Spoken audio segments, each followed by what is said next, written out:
up, y'all? It's me, Erica, and we are down here.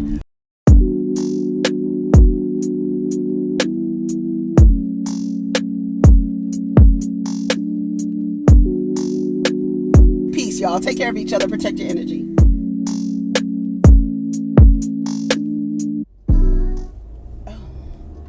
What's over there? What's up, y'all? It's me, Erica. It's Friday.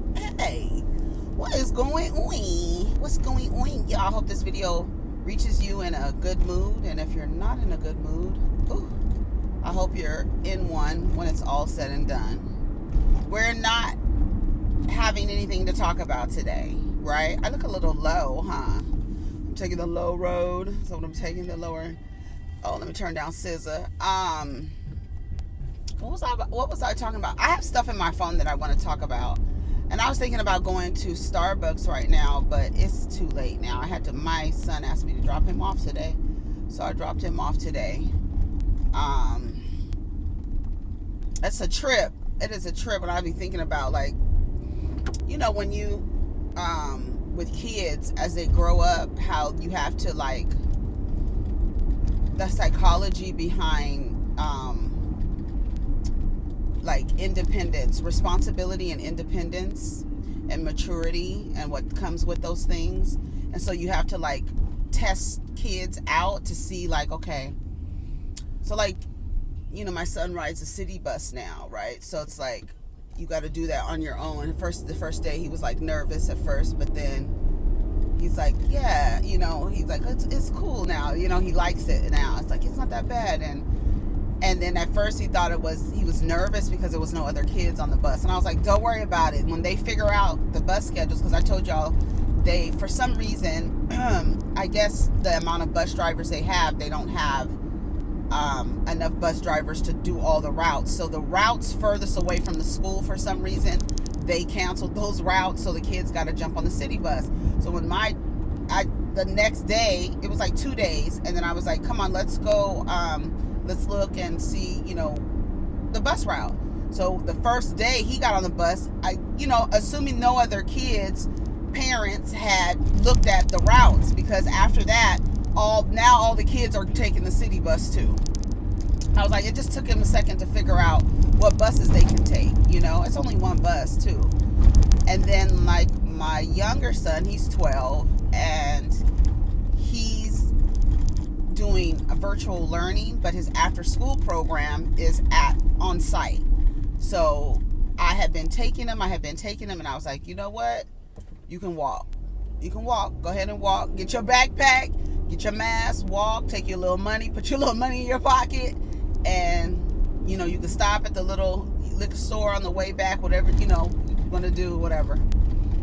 So it's just like, I'm thinking, like, the little independence, and I keep telling them, I said, the more independence you have, the more responsibility comes with that. But you have to be mature enough. And if I see that you're not mature enough to have responsibility, then the independence, you gain independence with responsibility. I have to explain that to them, you know. And then Diva and I were talking the other day, you know, just about raising kids and how it's just like, you try to do, like, for me, what I try to do and what I try to remember, I'm one of those adults that remember what it's like to be a child. I remember what I didn't like. I remember how I didn't like adults related to me. And so I want to make sure that I don't impose those ideas on my children. Like, for instance, the just being told to do something without any explanation. I hated that growing up. So I kind of came to, like, a double-edged sword with that, because since they were little boys, I've always given them a choice. Even when it was something that I did intentionally. Even when I would be shopping for clothes, I would hold up the clothes for them and let them, whatever the one they grabbed for is the one that I bought, and I let them choose from, and I've always done that. But now, as they're getting older, and I've always like fostered questioning, right? And that's not something that we were allowed to do. Question an adult? What? You just do what I say and that's it. And do it because I said so, not for any other explanation. So I fostered explaining things to them, but now I find myself like, look, just listen to what I'm saying, okay? Stop asking me. And so it's a joke amongst us, because I'm like, if we were ever in a zombie apocalypse and y'all had to listen to me, y'all gonna be trying to ask, but why we gotta go this way? And I'm like, no, sometimes I had to explain. So it's like, what I did intentionally was good. It's probably gonna be good for them in the long run. But when I need y'all to like, now, like I can't have y'all questioning me. So it's the joke that if we were caught in a zombie apocalypse, they would be trying to question me like, so wait, so why do I have to? I'm like, no, you need to get out of the way. You gotta just listen. And I tell them, you gotta listen to the urgency in my voice too.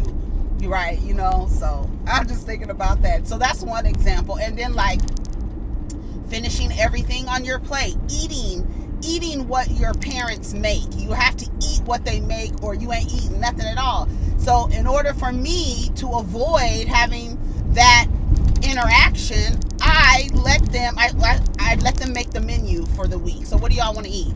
So go online, look at some meals. We're gonna go to the store. We'll buy all the stuff. We'll buy the stuff that we need, right? So they say stuff like they want, of course, spaghetti, orange chicken with broccoli. He always wants salmon with salmon and rice and a vegetable. So there, I include them, and so I don't have the problem with finish your food because they already like what they eat. And I take one to the grocery store with me, and that's our time that we spend bonding. And while I'm there, I'm teaching him how to pick fruit, how to pick fruit, how to look at expiration dates and stuff like that. Just teaching them how to survive, you're gonna have to learn these things. So we have that's our time together. But yeah, so that's our little talk while we scoot up in here, pooch on up in here into this parking lot. See if anybody's parked in my damn space. Let me see. Let me see. Let me see if I'm gonna have to cuss anybody out. I wish I would. Okay, so yeah, so that's a little bit about what I was thinking about, and I always think about that when they jump on the bus. So I was thinking the other day. I said all of that to say is, I'm thinking like as a mom, as a mother, that my children are becoming more independent, and that makes me, I feel good about that. Like I love that they're just like, all right, I'm getting this, I'm doing this, and them making their own decisions without me being there, that makes me feel comfortable. I feel comfortable. So we'll see, honey. We'll see how they turn out, girl. We'll see how they turn out, y'all. Because you never know. Because once society gets a hold of them, girl, you just never know. You just hope that you set a good foundation. So let's talk about what's going on the blogs, honey. Oh, come on, I'm not turning up Beyonce, honey. They hear a little tiny piece of Beyonce, they're gonna copyright strikes. Okay, hold on. All right, so let's listen. Let's see. Okay. All right. So, okay, let me see. Anything else from yesterday? Oh, so, okay, did you guys hear about Kenya Moore received an ultimatum? This is from the Jasmine brand. She received an ultimatum from Bravo over Dancing with the Stars. It says, a reality star has said a spot on the show's current 30th season is a dream come true, but new reports allege that Bravo previously tried to make her choose between Dancing with the Stars and the Real Housewives of Atlanta. Kenya Moore joined Real Housewives of Atlanta in its 5th season, which premiered in 2012. Housewives production insiders say that when Kenya was first asked about being on Dancing with the Stars, she checked in with Real Housewives of Production Company, Real Housewives of Atlanta production company True Entertainment, and didn't get any opposition on joining the celebrity dancing competition. But when news spread that she would be on Dancing with the Stars, Bravo allegedly told her that she can only do one show. Even though housewives like Nene Leakes and Kim Zolciak Biermann have been on Dancing with the Stars before. But were they on at the same time they were on the show? I don't know, but that's dumb. Like, that doesn't even make sense. What? What kind of contracts do they got over there at Bravo? I don't think that that's true. I don't believe that. Girl, give me a break. No. So I wonder, while they're filming, is she going to be talking about Dancing with the Stars at the same time? I think it's wonderful crossover information. NBC and ABC. You know, maybe that's what the conflict is, maybe. I'd have to turn this around. It says Gavin Newsom signs a bill returning California's Bruce Beach to descendants of black couple who own the land. Damn, it's about damn time. This is from Hollywood Unlocked. California Governor Gavin Newsom has signed a new bill on Thursday that will return Bruce Beach to the descendants of the black couple who were driven out of the property by white residents almost 100 years ago. Every time I just think about like the power, like the energy that came behind the actions of so many white people, and I'm trying to figure out, like, who gave y'all that power? Like, who gave y'all and your ancestors? Why did you think? And how did that start? When did you decide that you were better than an entire group of people just based on the skin color? Like, and on its head, it's ridiculous. It's absolutely ridiculous. And then for you to go on and create an entire system, a program that makes sure that people who are of a darker hue or a darker color are treated a certain way. And then even more so, to make it go even deeper and embed it deeper within those darker groups of people, the lighter groups of those people are treated better because everybody has been programmed by this mass system of an illusion of white superiority. It is incredible. Like, I'm like, who the fuck thought of that? And who was the first person to be like, you know what? You know what we could do? We gonna say that God said that because we are lighter in complexion, that we are better than you. What? It doesn't even make sense. Like, when you, like, literally, that's why the shit be so crazy.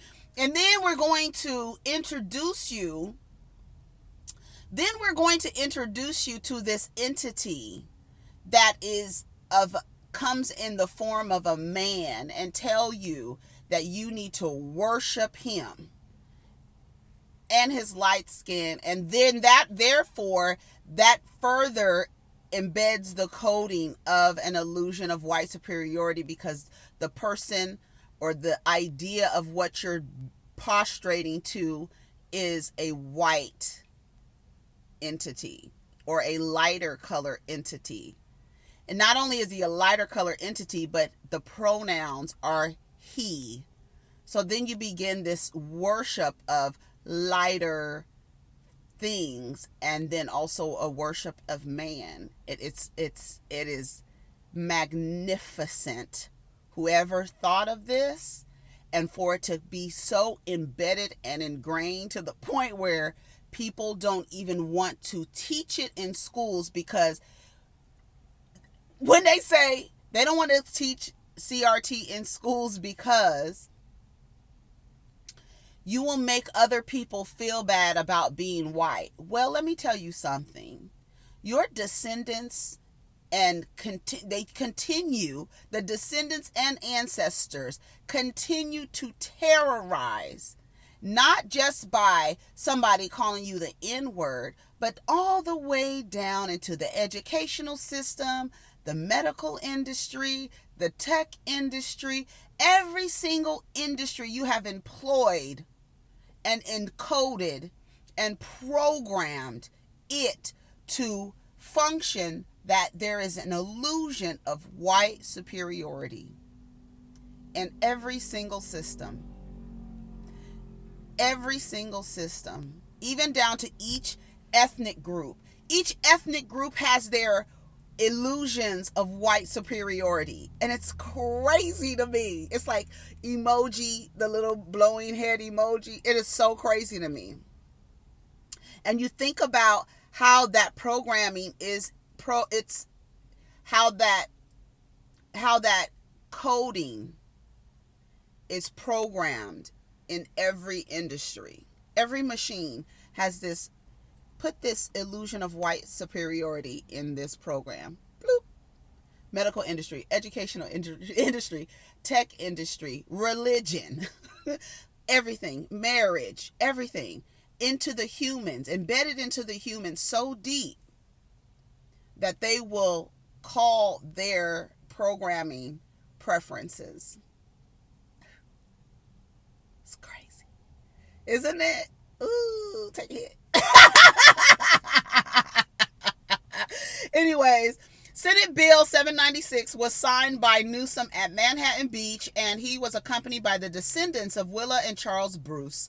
Back in June, it was passed by the state legislature that the Bruce family will regain their beach property that is currently being valued at $35 million and $75 million as reported by Insider. Newsom also apologized to the family for the horrors their descendants endured due to racism. What we're doing here today can be done and replicated anywhere else. There's an old adage, once a mind is stretched, it never goes back to its original form, he said.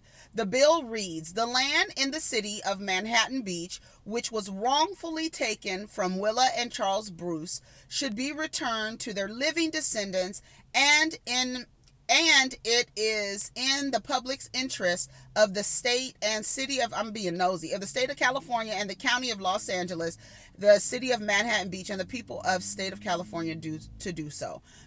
You go read it. It's on Hollywood Unlocked. I know I fucked that entire paragraph up, but okay, I'm not about to read it again. I mean, I guess I can read it again, but I'm not about to.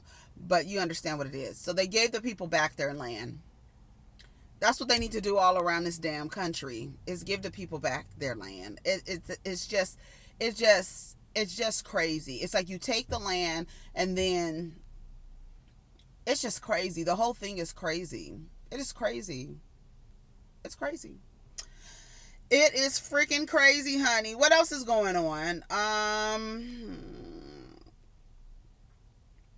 That's about it. I know it's not a long video, but that's really, oh, hold on, let me see. Oh, I thought I was on Jasmine Brand.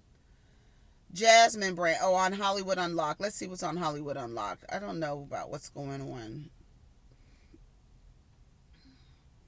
Are you okay? You guys are watching Squid Game, right? Uh-oh.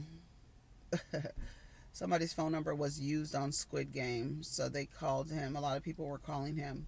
It says new high-rise will house homeless people on LA Skid Row. It says construction started, this is from Hollywood Unlocked. Construction started on Tuesday to build a new 19-story homeless housing.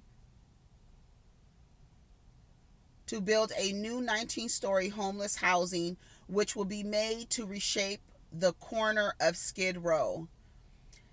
The 278-unit Weingart Tower will take over old parking lot at 555 South Croker Street, not far from the Weingart Center. The building is expected to open December 2023. Weingart Tower will be the first stage of the project that will eventually have 382 units looking over Weingart existing facility and the 11-story former El Rey Hotel, which is already more than twice as tall as the other buildings around it. What do you guys think about that building? I don't. I Just because I know the history of the Cecil Hotel or the Hotel Cecil, go look it up. It was the same idea. It was the same idea, and it just turned into the Carter. That's all it turned into. That's what that. Let me tell you something. That is what this will turn into.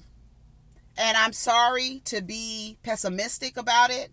I am all for, I feel like dwellings should be created for our houseless population.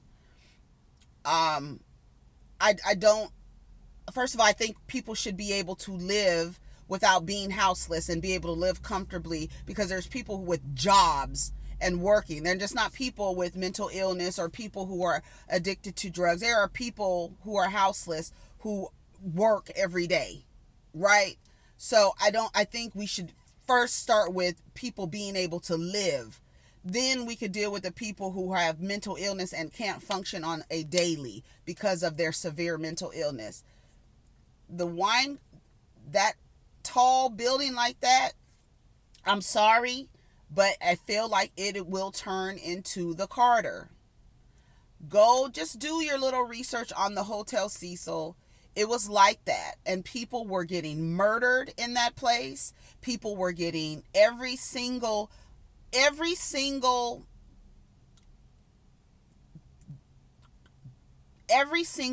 dark thing that you can think of was happening in the Hotel Cecil. Like, Richard Ramirez used to stay in the Hotel Cecil. He would come back from murdering people and walk up into that hotel, and nobody would say nothing. Nobody would say nothing. People dying all the time in that hotel. And it was huge. Hotel Cecil, I'm going to tell you how many units.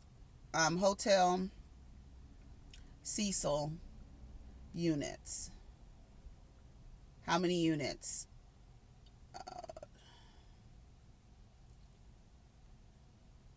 Here.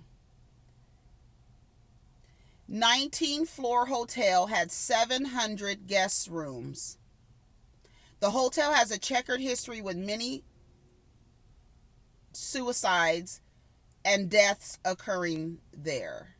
I mean, like, literally, that's what American Horror Story Hotel, that is the hotel that they embodied, was the Hotel Cecil in American Horror Story. If you build something like that, I'm sorry, that's what I feel like it's going to turn into. You're going to get someone in there who has enough sense to take shit over. Like, hopefully it's like a hotel. Hopefully it's not like a hotel. I don't know how they want to make it a hotel. People check in, you can stay for this time. Women and children are, they need to be safe. People need to be safe. The men, women, and children, everybody needs to be safe. So I don't understand. Like, I don't know if you've ever been down on Skid Row. It's its own city already. It is its own city already. And people operate in there through darkness. It's like it's a place where it is nurtured. And there's an element. I don't think that that's a good idea. I'm sorry. I don't think that that's a good idea. Hopefully, let's see how it works out. But I have a feeling it's just going to turn into its own community and wind up like the Carter. Y'all seen New Jack City before? Okay, the Carter. Exactly. Not like that. You know how extreme the Carter was when they were coming through and people were like in the, on the grounds, like, doing crack and everything. Not like that, dramatic, but with an organized chaos happening in there. I don't know. I feel like there would have to be a complete process to get the housing. I don't know. So it's just like, let me just sit back and see what they do. But for me, I don't think that from my perspective and experience and observation, I don't think that it's a good idea. I just don't. I don't. Y'all let me know what you think. Y'all let me know what you think. What else is going on? Let's see. Yeah, as a publicist of Mr. Cosby, I have a right to my opinion, and my opinion is not a reflection of Mr. Cosby's. Yes, I feel that Robert Kelly was railroaded, and those were my words, not the words of Mr. Cosby. I will continue to reflect my views because my First Amendment allows me the same privileges as the media. Thank you very much. Is Bill Cosby personally thought about this R. Kelly situation? We talked about it today. We talked about it today, and the first thing he said, he was like, look, the guy was railroaded. As he said that Gloria Allred did the same thing that she did with him. You parade women out and you stir up the public sentiment to go against him. And that's what they did to R. Kelly. My client conviction was vacated by the Pennsylvania State Supreme Court because they saw the truth. And what we see in America today, with R. Kelly is an assault on black men. And this is an assault on successful black men who are doing great things. So will we see like those R. Kelly fans that are sticking by him, hoping that maybe they look at R. Kelly, or they look at Cosby's case and say maybe R. Kelly can get off. Maybe there'll be something. Well, look, do you see that happening with his case? I see R. Kelly having a strong case on appeal. Is Bill? And I think when he gets to the appellate court and when he gets to the highest court in the land, I think we'll see a conviction overturned. I think it's unfortunate. That this man, even before he was ever brought to trial, he wasn't given bond. He had to sit in jail. We see Harvey Weinstein, who was out on bond. We see the black and white issue. We see this cancel culture issue in America. We've seen it, and we see what's the assault on successful black men who have wealth. And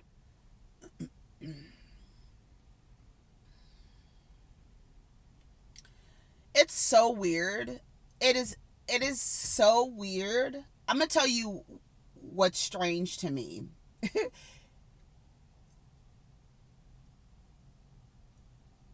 Why is it that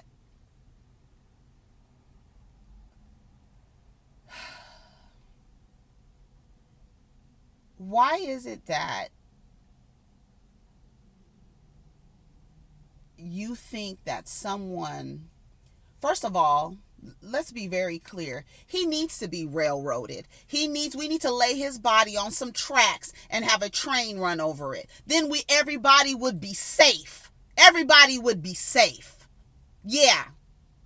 So maybe, yeah, he needs to be railroaded. But why is it that men come together to uplift and uphold the most psychotic, disgusting energy? Why is that? Why would you come out and in public say that you feel like this is another case of just bringing the black man down? Let me tell you something. That's a playbook that y'all are going to have to throw away, because nobody is playing from that anymore. And y'all keep saying the same shit over and over and over and over again. Over again. Y'all come out, y'all help each other, y'all promote each other, y'all uplift each other. And it's not any mistake that Boosie, Bill Cosby, R. Kelly, T.I., all of these men who have spent a portion of their lives violating people, violating women, violating children, raping people. I'm just going to say it. Why is it that they come together to support each other? And then other people are coming out to support them. Well, they just got a right to speak. Yes, speak freely so we can see you motherfuckers. Please. And I want more of y'all to step up and start uplifting R. Kelly and Bill Cosby and T.I. and Little Boosie and the men that represent them. Speak louder, please. Speak up. Speak up, the men and the women. Speak up, please, so we could see your faces. Please speak up, because we are tired of this stuff going on within our communities and nobody saying anything, right? So the ones who support these disgusting human beings, speak up so we could see you. I love when the blogs post Boosie. I love when they post stuff about these men, because then you could read the comments and you could see. You could see who is who. You could see and you can hear how people think, right? Show yourselves. Show yourselves. Please continue to do that.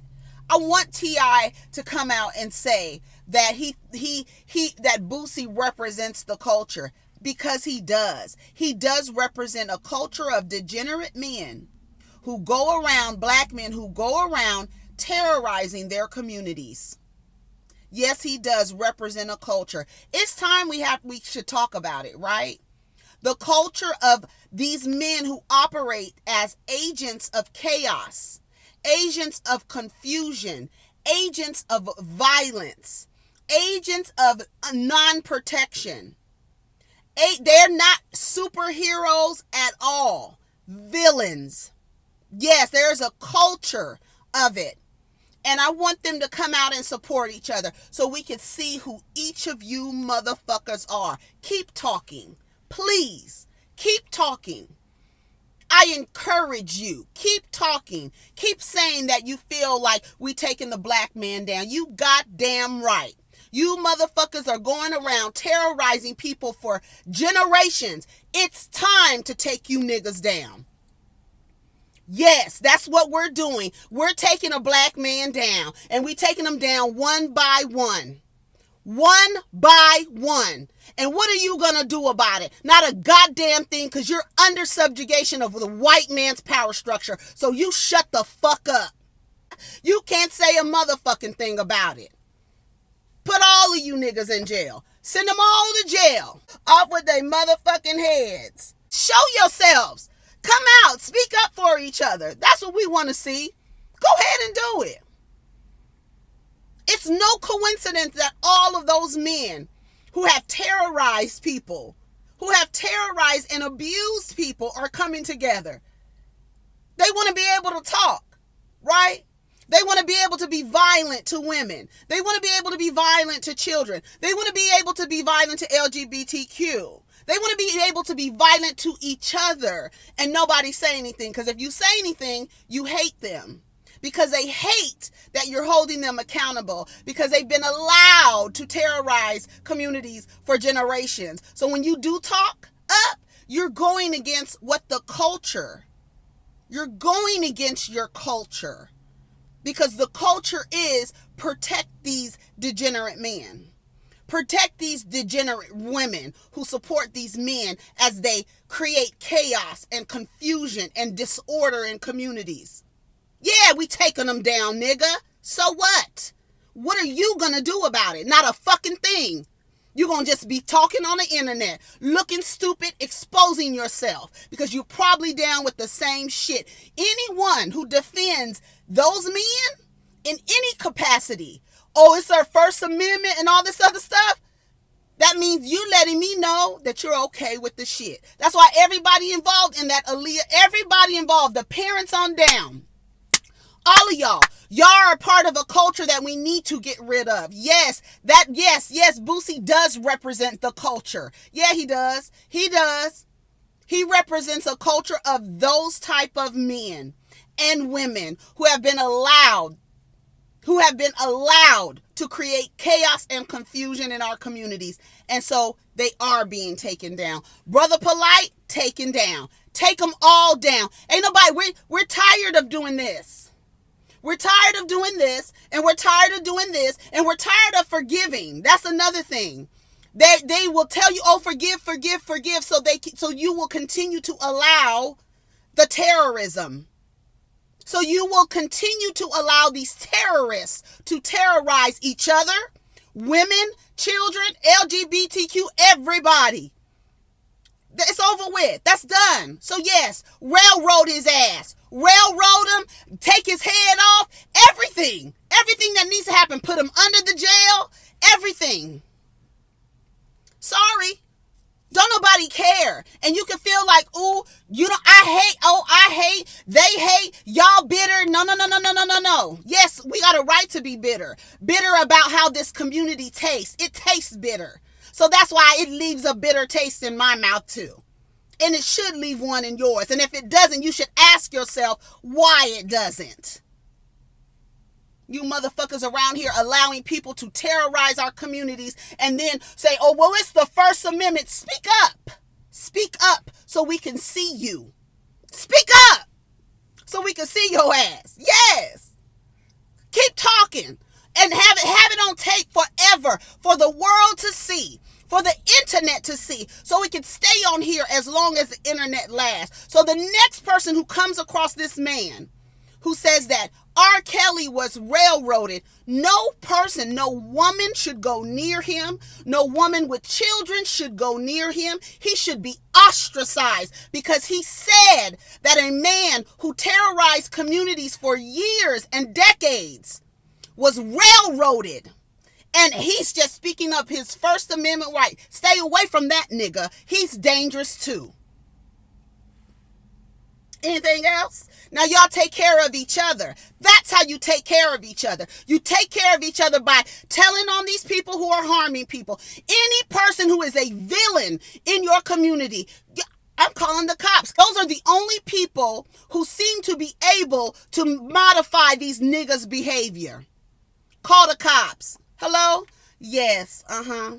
So then so the people who actually come up, they don't have to leave the community. You get the trash out of the community.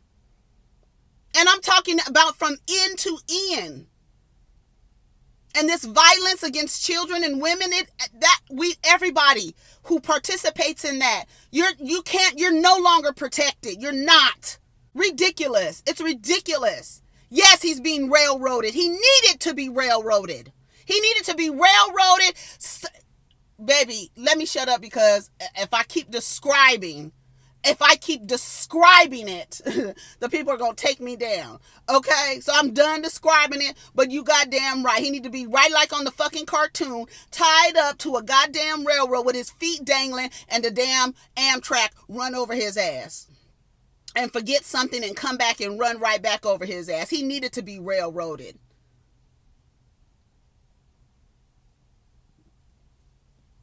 I was going to say something else, but I'm not. I'm not going to say nothing else. Anyways, y'all, that's it. I'm done talking about it. Shit, that done pissed me off. Talking about RKelly was railroaded. He needs to be. He needed to be. T.I. needs to be railroaded. Boosie needs to be railroaded. Bill Cosby needs to be railroaded. Any other person who operates like them, whatever programming y'all got going on over there, anybody who speaks up for them, watch those people. Watch them. Watch them. Watch them. Anyone who's afraid to speak against them, watch them. Those are the people you need to watch because we know who the predators are. But you got to watch the people around them who protect the predators. And that's why you got, like I said on Twitter the other day, every community has its darkness. Every community has its degenerates. Every community has its predators. Every single community. The black community is no different from white, Latin, Asian. Every community has their darkness. Every community has those people who will protect those predators and degenerates. But then also there has to be the people in the community who will use their platforms to speak out against it, no matter what anyone says. Whether you think somebody hates a group of people or not, you should ask yourself, why don't you hate those agents of chaos? Why don't you hate them? Why do you feel like you need to jump up and have your cape flapping in the wind for those people? You need to reevaluate your walk in life when you start standing up for people who terrorize other people. Come on. Just think. Take care of each other. Peace. Take care of each other. Protect your energy. And take care of yourself. Take care of yourself first. Peace.